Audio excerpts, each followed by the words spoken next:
What is up, PumpTalk Nation? Get ready to be glued to your screens because the news cycle is absolutely exploding, and we've got the pulse-pounding updates you cannot afford to miss.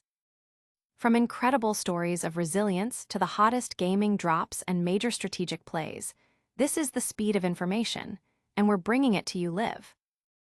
Buckle up because the future is happening right now, and you're getting the inside scoop. Don't just hear about it, be about it. Smash that like, subscribe, and ring that notification bell so you never miss a beat. A decade of courage. 10 years ago, a horrific act of violence shattered a community and tested the limits of human endurance.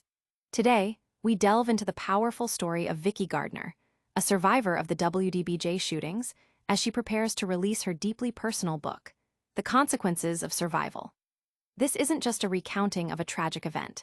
It's a testament to the unyielding spirit of a woman who faced unimaginable trauma and emerged with a message of hope and resilience.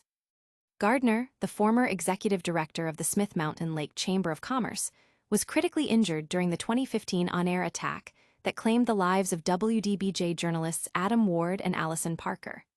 The bullet that struck her abdomen led to a long and arduous journey of recovery, marked by multiple surgeries and persistent pain. Yet, through it all, Gardner found the strength not only to heal, but to share her experience with the world. Her book, meticulously crafted over 4 years, is set to be released later this year, with a target date of August 26th, a date holding profound significance for Gardner, marking her hiring, retirement, and the day of the shooting itself. She vividly recalls the morning of August 26th, meeting with Ward and Parker for a live interview at Bridgewater Plaza. The sudden eruption of gunfire, the sight of her colleagues falling, and the searing pain as a bullet grazed her, all remain etched in her memory. Gardner recounts the harrowing moments of pretending to be dead, the chilling click of the shooter's weapon, and the sheer will to survive that kept her conscious. The aftermath was equally challenging, involving extensive medical treatment for injuries that affected her kidney, spleen, and colon, and the emotional toll of reliving the trauma. Despite the physical and emotional scars, Gardner's journey post-shooting has been one of profound purpose. She used donations to establish Vicki's vision, aiming to create a community center. She returned to her job at the Chamber of Commerce, even while battling breast cancer and undergoing further surgeries for chronic pain stemming from her back injury. The recent implantation of a spinal cord stimulator has brought significant relief, a testament to her ongoing fight for quality of life. The book promises to offer insights not only into the tragedy itself, but also into the quiet moments of healing, unexpected humor, and the enduring strength found in the aftermath. WDBJ itself is honoring the anniversary with stories focusing on the positive impacts, such as scholarships and fundraisers, demonstrating a commitment to remembering Ward and Parker by focusing on the good that has arisen from such darkness. Gardner's story is a powerful reminder of the human capacity to endure and to find meaning even in the face of profound loss. But what happens when the digital world offers a second chance at survival? Get ready for a gaming announcement that's taking the console world by storm. Prepare for a feathery frenzy. Get ready to dive back into the hilariously chaotic world of Machick, because the highly anticipated sequel, Machick 2, has officially been announced for both the Nintendo Switch and the upcoming Switch 2. While a specific release date is still under wraps, fans are already buzzing with excitement for what promises to be an even more absurd and engaging experience. Machick 2 isn't just a simple follow-up. It's a significant expansion on everything that made the original title a global viral sensation in 2024. If you thought the first game was packed with over-the-top humor involving warrior chickens, quirky frogs, and uproarious rivalries, prepare yourself for an exponential increase in variety. The developers have promised a wealth of new systems and mechanics designed to keep players on their toes, all wrapped in polished visuals and a charming, hand-drawn artistic style that brings the vibrant world to life. The sheer scope of content is staggering, with an estimated 300 hours of gameplay available to explore every nook and cranny of the game.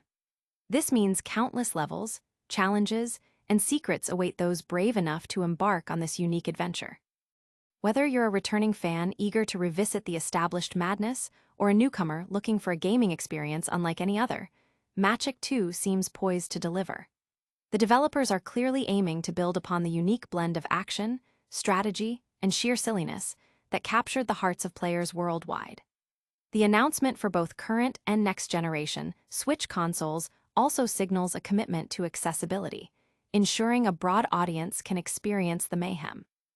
As more details emerge regarding the release date and specific features, the gaming community is holding its breath, anticipating another hit from Dead Pixel that promises to redefine the roguelike survivor genre with its distinctive brand of humor and addictive gameplay. This is one sequel that looks set to ruffle some feathers in the best way possible. From the digital arena to the complex dynamics of reality TV, we're shifting gears to uncover some surprising developments. Get ready for a deep dive into the strategic mastermind playing out on the screen. A story of profound courage and ongoing struggle. In a narrative that underscores the deep impact of violence and the fight for justice, a survivor of a horrific sexual assault has bravely shared her experience after giving birth to her child. The survivor, whose identity is being protected, has spoken out about the trauma she endured, highlighting the disturbing fact that 5 of the 7 individuals accused in connection with the assault are reportedly still at large.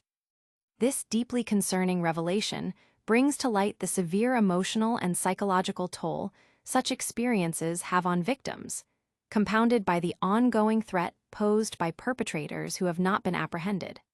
Her decision to speak out, especially in the aftermath of childbirth, speaks volumes about her strength and her commitment to seeking accountability. The details surrounding the case are still emerging, but the survivor's account emphasizes the long-lasting consequences of such crimes and the critical need for the swift apprehension of all involved parties.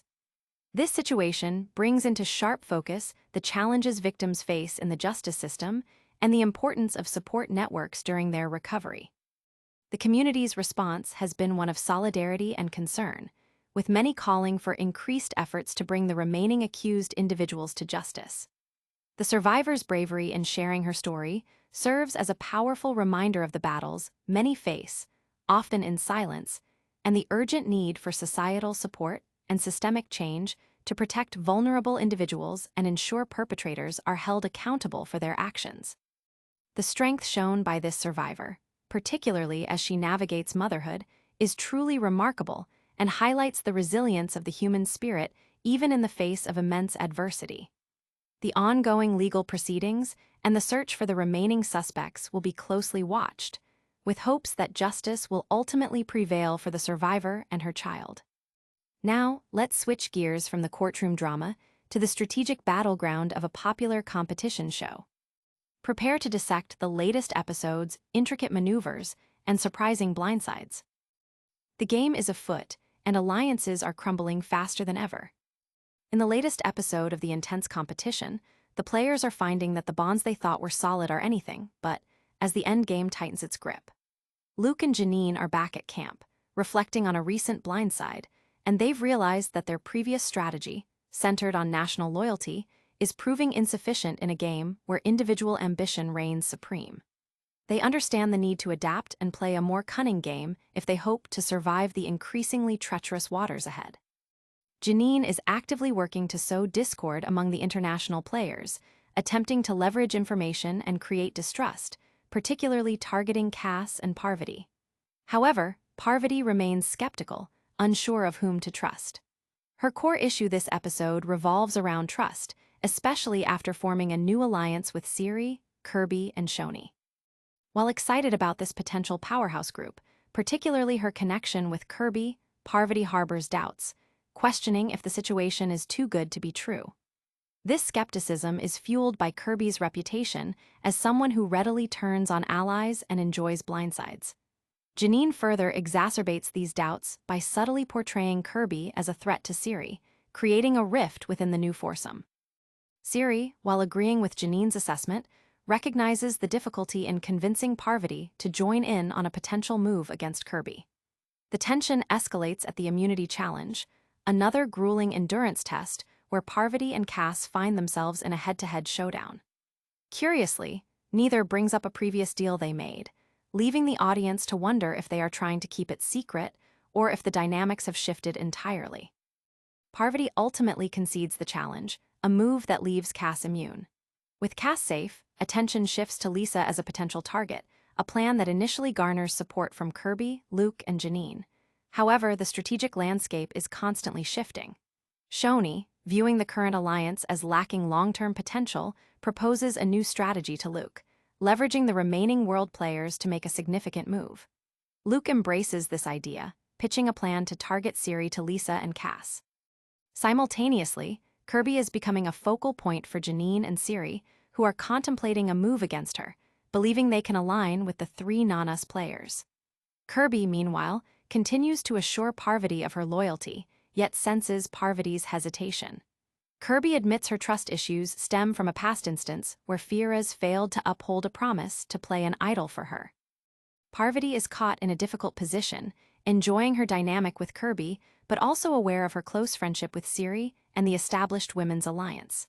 Saving Kirby would be a bold, albeit potentially game-ending, move. In a dramatic tribal council filled with deception, Parvati ultimately sides with the majority, voting out Kirby. Kirby casts the sole vote for Lisa, while Luke and Shoni are left on the outside after voting for Ciri. With another key player eliminated, the spotlight now firmly rests on Parvati and Ciri, who appear ready to fight for their place in the game. And that's a wrap on the strategic showdown, but our news doesn't stop here. We've got more compelling stories to bring you. Stay tuned for our lightning round recap and all the ways you can stay connected with us. That's all the headline-grabbing news for today. We've covered a survivor's powerful memoir, a hilarious gaming sequel announcement, a survivor's brave testimony, and a masterclass in reality TV strategy. Don't forget to hit that like button if you enjoyed this episode, subscribe to PumpTalk News for your daily dose of what's trending, and ring that notification bell so you're always the first to know. We love hearing from you, so drop a comment below with your thoughts on these stories.